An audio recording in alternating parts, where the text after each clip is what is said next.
Comics. I'm Lisandra Vazquez. And I'm Brandi Unger. And we are here to interview the hottest comics in the land. We're both stand-up comedians, and we get a chance to get a front row seat to the hottest comics that travel to Atlanta from all over. And we think that you should have that experience too without the late nights. Yeah. Because let's be honest, it's a late night game. So that's why we're bringing it straight to you, wherever you get your video or your audio podcast. So the way that today's going to run is I'm going to be interviewing Brandi.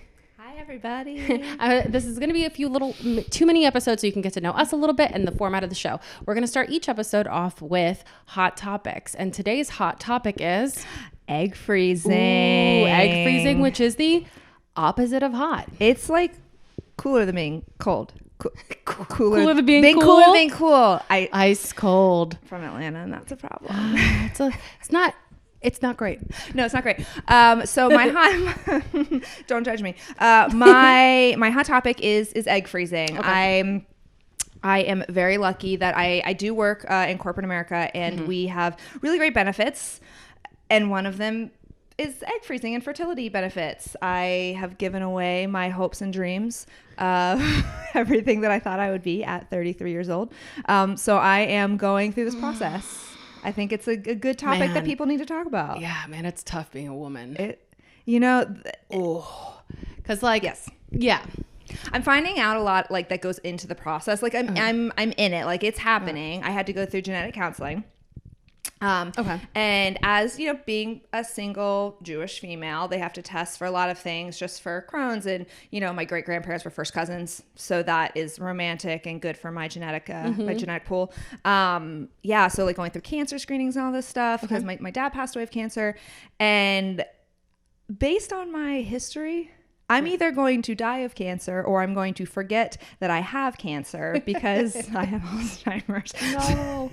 Whoa, what a fun combo. What a fun combo. My future hypothetical children are so fucking lucky to be mine. Yeah, to be frozen. To be frozen. Yes. Cute. Yes. So I'm so happy. That's so fun. It's so fun setting them off on the right foot. Love that. I know. Isn't that great? I'm so happy for those little frozen babies. Me too. One day. Potential babies. They're all going to be able to let it go, you know? Mm-hmm.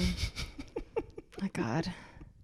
But that's my hot topic. That's your hot topic. Fantastic. It is. And it is a hot topic. It's it's interesting to talk about for many reasons, but not everybody wants children, and then there's this pressure on women to continue to stay in the workforce, and that's the capitalistic. It's the capitalistic mindset, and also it brings me to like my job is helping me pay for this, and I'm so grateful to have this benefit. Yeah, because all of us don't have jobs like that. But I have a bone to pick with corporate America and jobs just in general. The phrase bringing your authentic self to work. That's what I want to talk about today. Okay. That is the biggest crock of shit we have ever been served. What? Yeah. Like I've never felt like I was gaslit by corporate America until I realized that when they say they wanted me to bring my authentic self to work, they didn't. Yeah. They did not. They hired Interview Brandi. They hired the most polished version of myself. Like I straightened my hair. Polished Brandi goes into those interviews and ready to work, says every single right answer. She is so smart. Interview Brandi knows how to use Excel. Authentic Brandi counts on her fingers. Like, we're talking about two very different people. And I think that it is something that we all need to be aware of and stop telling us to bring our authentic selves to work, because that is not actually what you want.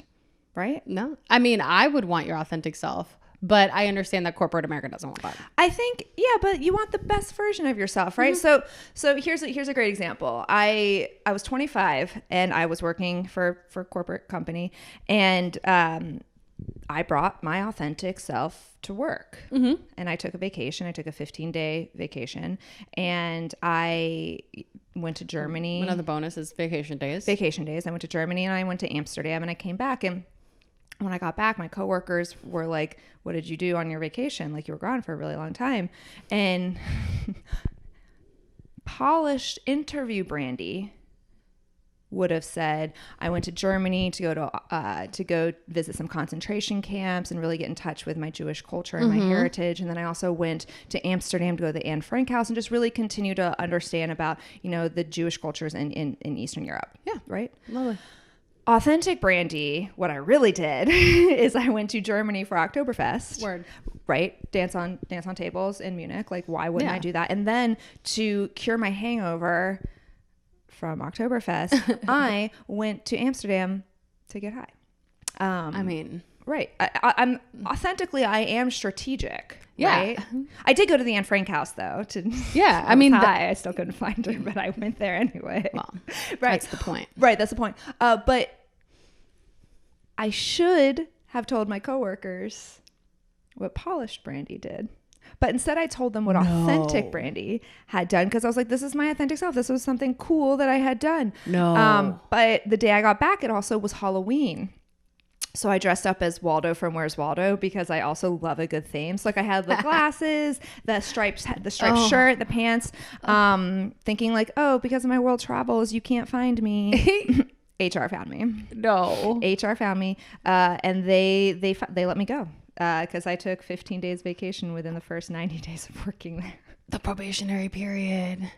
No. They told me it didn't seem like that I was fully dedicated to my role. I mean, they weren't wrong. They weren't wrong. They found the authentic self, and authentic Brandi has been fired from corporate America. And was dressed as Waldo. From Where's Waldo. Wow. I know. Well, can't find me in that unemployment line now, can you? Well, that's it. That's, Yeah. I've learned my lesson. Age has told me that I need to bring my more polished version of myself. Okay, great. Yeah. Shine bright like the diamond that I am. Thank you, Rihanna. Thank you. Sia, technically, because she wrote that song. But I can't get Outcast right, but I can get you. Yeah. Just says a little bit about me. Yeah. That's Brandi. That's who she is. That's Brandi. Shines bright like a diamond and is cooler than being cold. Yeah. Help me.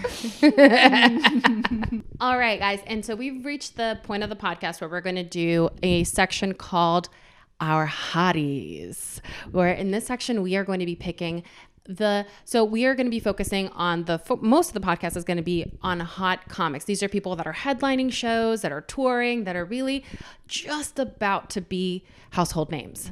Mm-hmm. Just before people get to their Netflix or HBO specials, we love all the networks, but all equally, all equal. But so in this hottie section, we're going to bring up people that we're going to ask this of every single comic that comes on here. It's who is the younger comic that they see on the scene that they love. Younger in terms of comedy. Not age. Yeah, not age. Yeah, younger, in terms of years doing comedy and whatnot. So, Brandi, who's your hottie?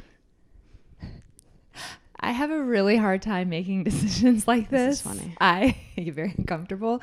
So my hottie is going to be plural, and my comedy hottie are everyone that we ever put on all of our live shows. Okay, that's because fair. I can't. I just can't. Okay, that's fair. Yeah. So we also run live shows. Yeah, we run live shows. They're right now. They are at if you follow us on Instagram at by the LB, it's pronounced pound by the pound. If you follow us there, you can see that we have a live show monthly. At this point, it's only monthly, but everybody that we put on the shows, and they're all fantastic. They're all amazing comics, and I think I admire everyone we put on our show and that we're booking on these shows. We greatly admire. We admire and respect. I see the hustle coming out of all of them. I see new material coming out of them, and I think that it's just when I think about who is a hottie and who I'm just like, who do I have a crush on every day? It's everyone that we're booking on these shows. So check out all of our shows, and if you are on our shows, you now know that I have a crush on you. All right, well, that's great. Thank you so much. And thank you so much for listening to our Get to Know You episodes. This was the beautiful Brandi Unger. And the next episode, we will get to know a little bit about moi. And I will be in the driver's seat interviewing sweet Lisandra. She's so excited. Can't wait. But anyway, thank you so much for listening and watching. Follow us on @HotComicsPod on Instagram and by the LB by the pound. I'm Lisandra Vazquez. And I'm Brandi Unger. Thanks so much. Bye. Catch you on the next episode.